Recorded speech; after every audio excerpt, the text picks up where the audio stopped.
kemudian dipaksa dengan cepat, kemudian dipaksa keluar dari bulu-bulu itu, yang apa yang terjadi? Pasti akan merontokkan bulu-bulu itu. Itulah ruhnya orang kafir, diibaratkan sebuah senjata yang bengkok dimasukkan ke dalam bulu wol kemudian disiram. Antum tahu kambing wol itu bulu-bulunya kan banyak gitu ya. Maka dia akan mengalami sakit yang luar biasa karena rohnya tidak tercabut secara beraturan. Apalagi kemudian ada bisikan di telinganya, ukhruji ya ayyatuhan nafsil khabithah ila sakhatim minallahi wa ghadabi. Wahai ruh yang buruk, keluarkan kepada kemurkaan dan kemarahan Allah Azza wa Jalla. Tentu ruh ini tidak mau keluar, tapi tetap dicabut oleh malakul maut. Kemudian diletakkan di kain kafan yang diambil dari neraka dengan bau busuk yang luar biasa. Kemudian setelah itu dinaikkan ke langit, tidak ada satupun malaikat kecuali mencelanya, karena bau busuk yang mengganggu mereka, karena malaikat tidak suka dengan bau busuk. Makanya kenapa Nabi SAW melarang tidak boleh orang masuk masjid yang mulutnya bau bawang. Kenapa? Fa innal malaikata yata'adza kama yata'adza banu Adam. Karena malaikat tersakiti dengan bau itu sebagaimana Bani Adam tersakiti. Malaikat tidak suka bau-bau yang busuk. Makanya malaikat mencela, ini ruhnya siapa? Oh seperti ini gitu ya. Ketika kemudian malaikat ini yang membawa sampai ke langit pertama, mengetuk pintunya, malaikat penjaga pintu langit tidak membukakan pintunya sama sekali. Makanya Allah Subhanahu wa taala isyaratkan dalam Al-Qur'an, la tufattahu lahu abwabus sama wa la yadkhuluna al-jannah hatta yalijal jamalu fi samil khiyat. Orang-orang seperti ini tidak akan dibukakan pintu langit dan tidak akan dimasukkan sorga sampai ada cerita unta masuk ke liang jarum. Mana ada unta masuk ke liang jarum? Berapalah liang jarum itu? Dan berapa besar unta itu? Maka ruh itu dikatakan oleh Allah, letakkan catatannya di tempat yang paling rendah di dasar bumi, fi sijjin. Lemparkan ruh ke dalam jasad, tidak diantar, dilemparkan dari atas. Kemudian ruh itu melayang-layang sampai ketika masuk ke dalam jasadnya, diibaratkan orang jatuh dari ketinggian. Gimana rasanya?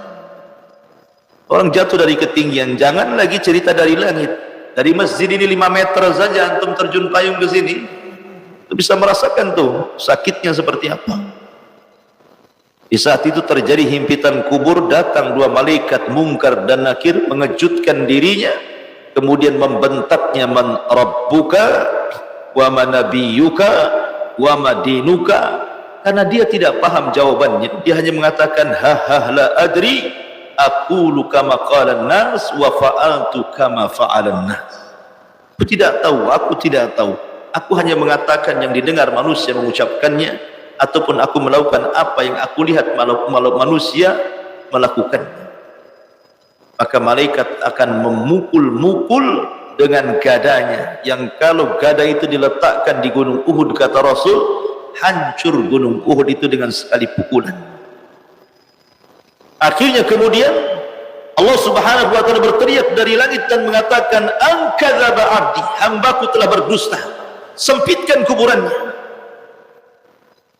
Maka disempitkan kuburannya sampai akhirnya menyempit dan meretakkan tulang-tulangnya. Maka ketika itu dibukakan pintu dari neraka, dihembuskan hembusan neraka kepadanya, dan didatangkan orang yang paling buruk, yang tuli, yang bisu, yang buta, dan di tangannya ada palu, dan terus memukul-mukul dia sampai kiamat dibangkitkan. Ma'asyiral muslimin yang dimuliakan Allah Azza wa Jalla, ini rukun yang pertama, beriman dengan kematian. Kemudian yang kedua, beriman dengan alam barzah. Berarti 2 perkara sudah saya jelaskan. Kemudian yang ketiga, rukun yang ketiga beriman bil ba'tsi wan nusyur. Hari di mana manusia akan dibangkitkan. Idza zulzilatil ardu zilzalaha wa akhrajatil ardu athqalaha wa qala al insanu ma laha wa akhrajatil ardu athqalaha. Dan bumi mengeluarkan beban-beban beratnya. Wa alqat ma fiha wa takhallat. Dan kami lempar isi-isi bumi ke permukaan bumi. Hari kebangkitan, yaumun nusyur. Dan ini harus kita imani. Kalau ada orang yang mengatakan mustahil, karena ada orang yang mengatakan bahwa manusia itu tidak akan dibangkitkan, seperti orang-orang jahiliyah di zaman Nabi SAW mengingkari hari berbangkit.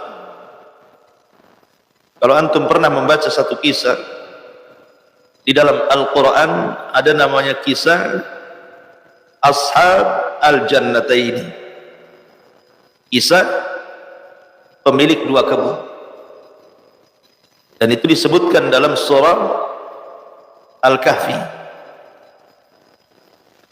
di mana Allah Subhanahu wa taala berfirman, wadrib lakum mathalar rajulaini ja'alna li ahadihima jannataini min a'nabin wa hafafnahuma binakhlin wa ja'alna bainahuma zar'a kiltal jannataini atat ukulaha wa lam yadlim atau wa lam tadlim minhu syai'a wa fajjarna khilalaha nahara. Allah mengatakan, ya Muhammad, berilah percontohan tentang dua orang laki-laki yang kami jadikan salah satu dari keduanya dua kebun. Kebun ini luar biasa, ikhwan. Di tengah-tengahnya sungai, kiri kanannya kebun, dan tidak lelah untuk menyirami. Sudah tersiram sendiri dengan air itu. Di situ, di dalamnya adalah anab, pohon anggur di mana-mana.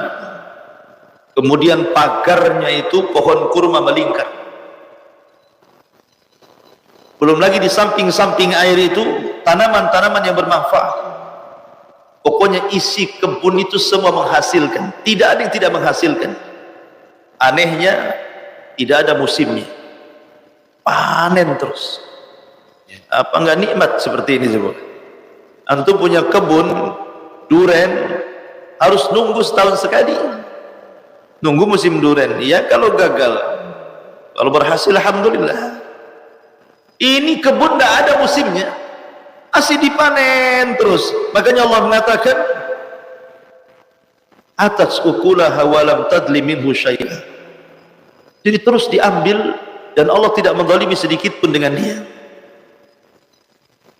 Jadi kisahnya, ada dua orang laki-laki bersyirikat dalam sebuah usaha. Kebanyakan kalau orang berserikat, ikhwan, Allah mengatakan apa? Wa inna katsiran minal khulata la yabghi ba'dukum ba'dha.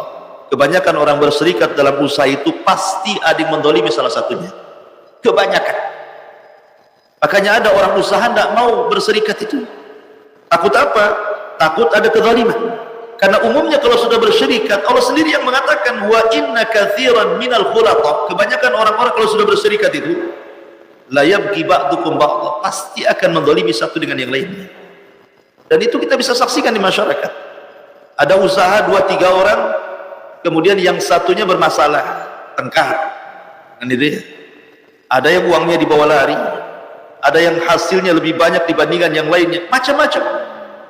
Makanya kebanyakan orang mau usaha sendiri dia, tidak mau dia bersyirikat dalam modal itu, kecuali orang-orang yang dirahmati Allah Azza wa Jalla. Tapi kebanyakan seperti itu.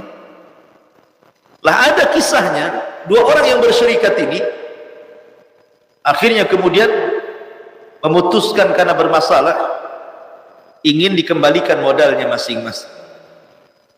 Maka sahamnya dikembalikan masing-masing 50%, 50%. Yang satu, maka dia pun dengan modal yang sudah kembali, dia belikan 2 kebun. Ketika mendengar kawannya beli 2 kebun, maka dia pun menginfakkan uangnya sebesar kawannya membeli 2 kebun.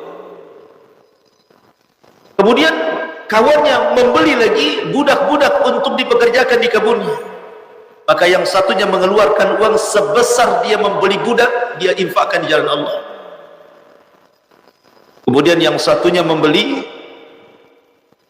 pakaian-pakaian yang indah, rumah yang megah, maka dia pun menginfakkan sebesar dia membeli pakaian dan rumah yang megah. Ketika dia mendengar menikah dengan seorang wanita dengan mahar yang besar, dia pun mendengar dan dia pun keluarkan sebesar mahar dan pernikahan itu, kemudian diinfakkan jalan Allah. Kontras, yang satunya dibelanjakan semua untuk dunia, yang satunya dibelanjakan semua untuk akhirat. Dua orang yang berbeda. Akhirnya yang satu yang dibelanjakan untuk dunia semakin hari semakin kaya, sampai Allah sebutkan memiliki 2 kebun, tak pernah dizalimi, hasilnya setiap hari menguntungkan sehingga makin kaya makin kaya makin kaya. Yang satu jatuh miskin